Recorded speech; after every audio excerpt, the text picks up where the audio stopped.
Hello everyone, welcome और welcome back to my channel. तो आज मैं स्वीट टी ड्रामा का पार्ट 3 एक्सप्लेन करने वाली हूँ। अगर आपने अभी तक पार्ट 1 और पार्ट 2 नहीं देखा है तो आप कमेंट सेक्शन में जाकर लिंक पे क्लिक करके देख सकते हो।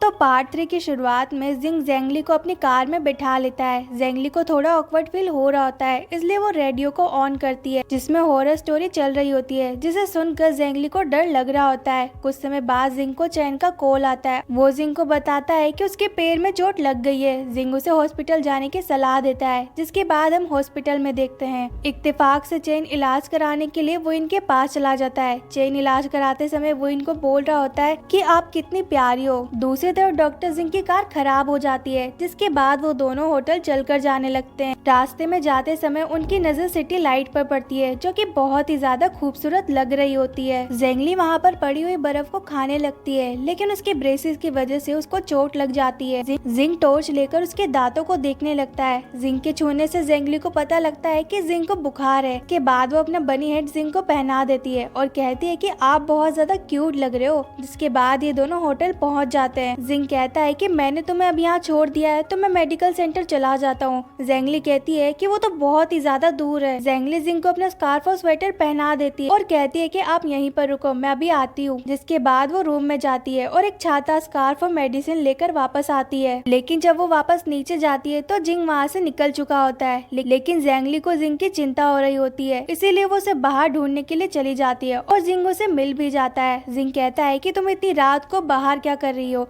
जेंगली कहती है कि मैं तो बस आपको ये छाता देने के लिए आई थी। जिंग कहता है कि तुम यहाँ पर सिर्फ छाता देने के लिए इतनी दूर आ गई। जिसके बाद जिंग कहता है कि तुम अकेले होटल मत जाओ, मैं तुम्हें वहाँ तक छोड़ देता हूँ और अगर कोई रूम खाली होगा तो मैं वहाँ पर रुक जाऊंगा। जिसके बाद ये दोनों होटल पहुँच जाते हैं, लेकिन वहाँ पर कोई भी रूम खाली नहीं होता। जेंगली कहती है कि आप मेरे रूम में रुक जाओ, वैसे भी ई नहीं आई है तो एक बेड खाली होगा। और फिर वो जिंग को लेकर अपने रूम में आ जाती है, लेकिन कबाब में हड्डी बनकर जेंगली की कलीग वहाँ पर आ जाती है और दरवाजा खटखटाते हुए कहने लगती है कि तुम्हारे साथ अंदर कौन है। जेंगली बहुत ज्यादा डर जाती है और जिंग को ब्लैंकेट से अंदर छुपा देती है। उसके बाद वो दरवाजा खोल देती है, लेकिन उसकी कलीग को रूम में किसी के होने का शक होता है, इसीलिए जेंगली ब्लैंकेट ओढ़कर सोने का नाटक करने लगती है। जिसके बाद उसकी फ्रेंड रूम से चली जाती है। जेंगली जिंग से पूछती है कि आप ठीक तो हो ना। जिंग उसका कुछ जवाब नहीं देता तो जेंगली बहुत ज्यादा डर जाती है। वो देखती है कि जिंग अपनी आंखें नहीं खोल रहा है, जिसके बाद वो उसे सीपीआर देने लगती है। जेंगली को लगने लगता है कि शायद वो मर चुका है, जिसकी वजह से वो बहुत ज्यादा डरने लगती है।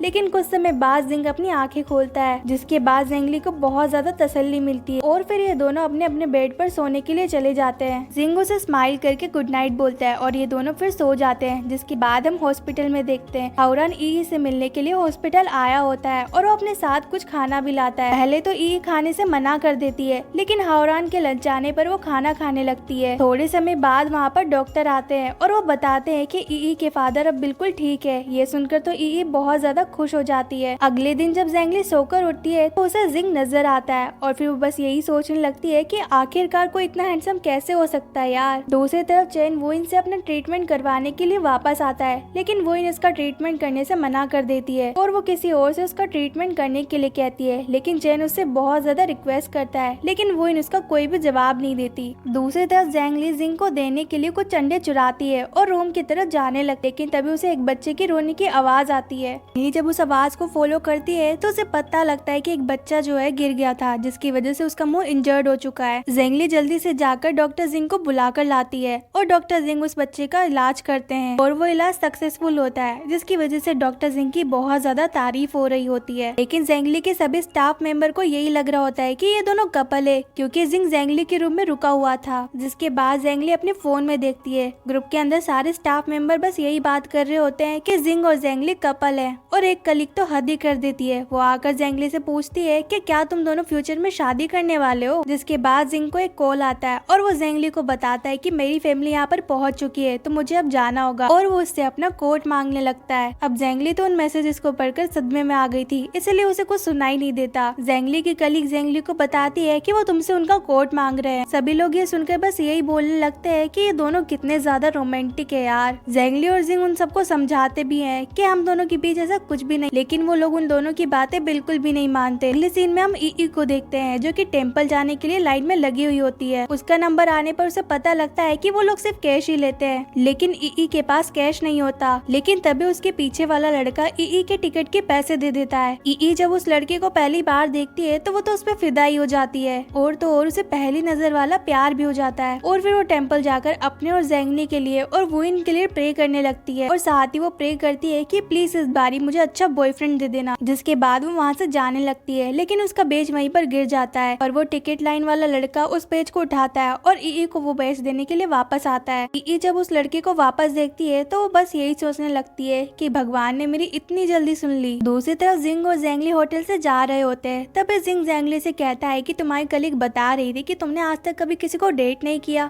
वैसे आज मेरी वजह से तुम्हें बहुत सारी परेशानी हुई है, तो इसलिए मुझे माफ कर देना। ज़ेंगली कहती है कि आप इन सब की चिंता मत करो, वो तो थोड़े दिन बाद इस बात को भूल भी जाएंगे। थोड़े समय बाद जिंग की आंट वहाँ पर आती है। जब वो ज़ेंगली को देखती है तो वो उसे पहली नजर में ही पसंद कर लेती है और जिंग से कहती है कि तुम इसे प्लीज अपनी गर्लफ्रेंड बना लो। दूसरी तरफ वो बेच वाला लड़का ई को उसका बेच देखकर वहाँ से जाने लगता है। उस लड़के का नाम मिन होता है। ई तो बस उस लड़के को देखते ही रह जाती है। ई जब उसे जाता हुआ देखती है तो वो अपना फोन जानबूझकर स्विच ऑफ कर देती है और वो मिन को जाकर कहती है कि मुझे अपनी फ्रेंड को मैसेज करना है, तो मैं क्या आपका फोन इस्तेमाल कर सकती हूँ। असल में ई उसका नंबर लेना चाहती थी, इसलिए उसने अपना फोन स्विच ऑफ कर दिया था। दूसरी तरफ ज़ेंगली को दो का मैसेज आता है जो कि उसे कह रही होती है कि मैंने सुना है कि तुम अभी दोंगसांग पे हो। वो बताती है कि मैं पिछले महीने दोंगसांग में गई थी अपने बॉयफ्रेंड के साथ, और वहाँ लव टेम्पल में हमने अपने लिए लव लॉक भी लगाया था जो कि ब्लू कलर का है। वो कहती है कि आप प्लीज उस लॉक को जाकर निकाल दो। साथ ही वो उस लॉक का पासवर्ड भी बताती है, जिसके लिए ज़ेंगली मान जाती है और वो लव टेम्पल जाती है उस लॉक को निकालने के लिए। लेकिन वहाँ पर तो बहुत ही सारे लॉक लगे होते हैं, जिसे देखकर ज़ेंगली बहुत ज्यादा कंफ्यूज हो जाती है। और तभी वहाँ पर डॉक्टर जिंग भी आ जाते हैं, जिसे देखकर ज़ेंगली हैरान हो जाती है। जिंग ज़ेंगली से पूछता है कि तुम यहाँ पर क्या कर रही हो। ज़ेंगली उसे बताती है कि मैं आपका और डोडो का लव लॉक यहाँ पर खोलने के लिए आई हूँ।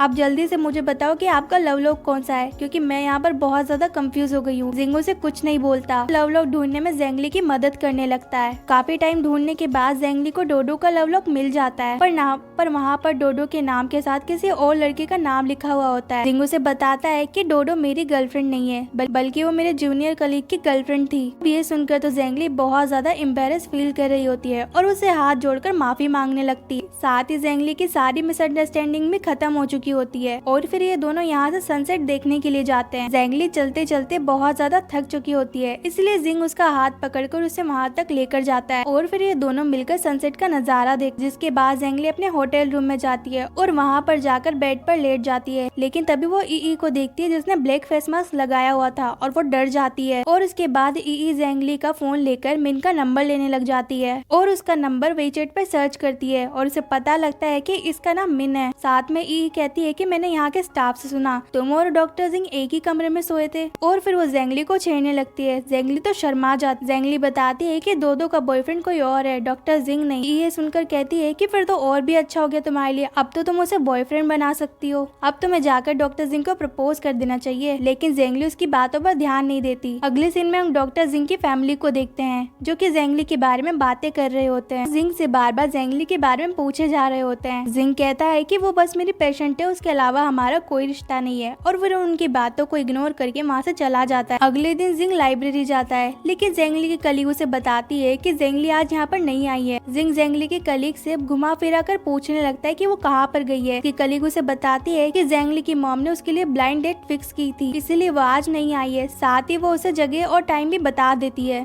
दूसरी तरफ हम चेन को देखते हैं जिसके पास एक लड़की आती है और वो कहती है कि क्या तुम मेरे साथ मूवी पर और डिनर पर चलो। चेन डॉक्टर जिंग को आता हुआ देखता है और कहता है कि मैं डॉक्टर जिंग के साथ डिनर पर जाने वाला हूँ, तो मेरे लिए इम्पॉसिबल है, और वो डॉक्टर जिंग के पास भागते हुए चला जाता है। जिसके बाद जिंग चेन को उसी रेस्टोरेंट में खाना खाने के लिए ले जाता है जहाँ पर ज़ेंगली ब्लाइंड डेट पर गई हुई थी। रेस्टोरेंट में जाने के बाद जिंग दूर दूर तक ज़ेंगली को ढूंढने की कोशिश करता है, लेकिन उसे ज़ेंगली कहीं भी नजर नहीं आती। दूसरी तरफ ज़ेंगली अपनी ब्लाइंड डेट के साथ खाना खा रही होती है और ज़ेंगली को वो लड़का बिल्कुल भी पसंद नहीं आता। लेकिन उस लड़की को ली जेंगली बहुत ज्यादा पसंद आ जाती है, इसलिए वो कहता है कि हम इसके बाद यहाँ से मूवी देखने के लिए चलते हैं। अब जेंगली को तो उसकी मॉम की वजह से मानना ही पड़ता है, जिसके बाद जेंगली वॉशरूम में चली जाती है और तभी जेंगली की नजर जिंग पर पड़ती है। जिंग भी उसे देख लेता है और फिर वो दोनों एक दूसरे को देखकर मुस्कुरा रहे होते हैं। जिंग उससे पूछता है कि तुम यहाँ पर ब्लाइंड डेट पर आई हो ना, तो तुम्हें लड़का कैसा लगा? जेंगली बताती है कि मुझे वो लड़का बिल्कुल भी पसंद नहीं आया। जिंग ये बात सुनकर स्माइल करने लगता है और बहुत ही ज्यादा खुश होता है, लेकिन जेंगली बताती है कि मुझे उसके साथ मूवी देखने के लिए जाना पड़ेगा। जिंग उससे मूवी का नाम और थिएटर का नाम भी पूछता है और कहता है कि मैं आज बहुत ज्यादा बोर हो रहा हूँ, तो मैं सोच रहा था चैन को अपने साथ लेकर मूवी देखने के लिए चला जाता हूँ। जिसके बाद वो चैन से मूवी देखने के लिए चलने को कहता है। दूसरी तरफ जेंगली अपने ब्लाइंड डेट के साथ वहाँ पर पहुंच चुकी होती है और उसके ब्लाइंड डेट ने उसके लिए कपल ड्रिंक भी ऑर्डर किया होता है, लेकिन तभी वहाँ पर जिंग भी आ जाता है और उस कपल ड्रिंक को देखकर एक्सचेंज करने को कहता है।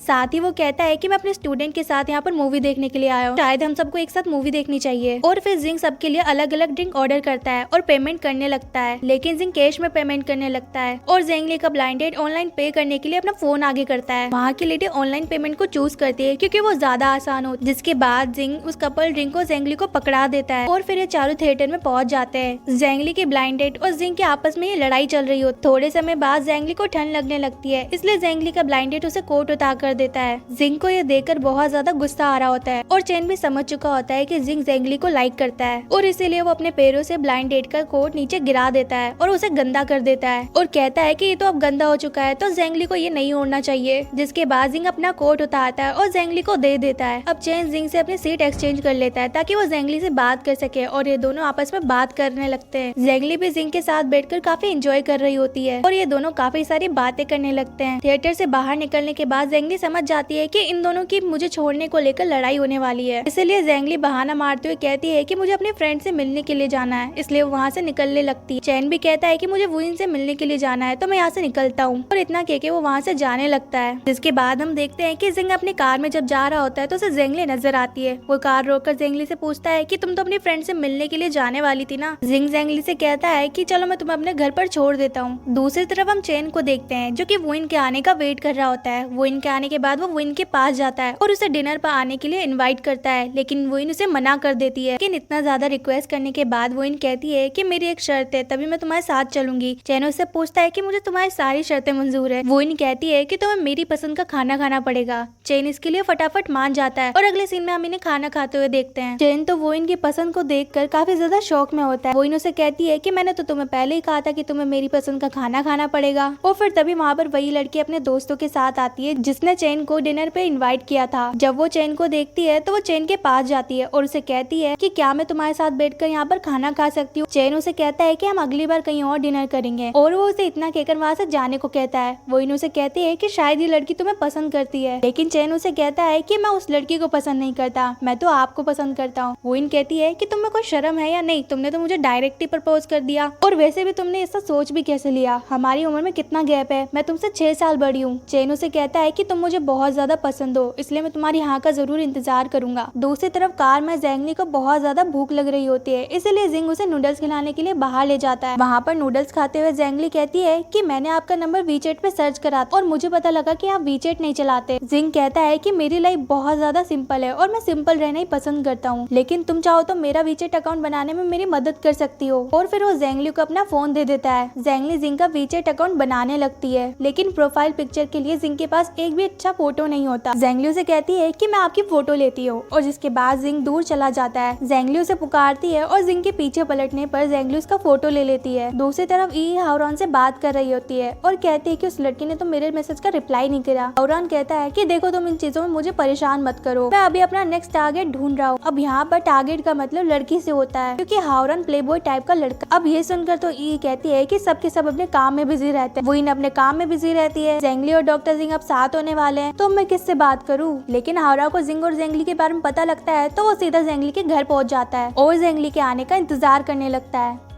और यहीं पर पार्ट 3 एंड हो जाता है। तो गाइस अगर आपको इसका पार्ट 4 भी चाहिए तो आप कमेंट में जरूर बताना। तब तक के लिए वीडियो को लाइक करना और चैनल को सब्सक्राइब करना बिल्कुल भी मत भूलना।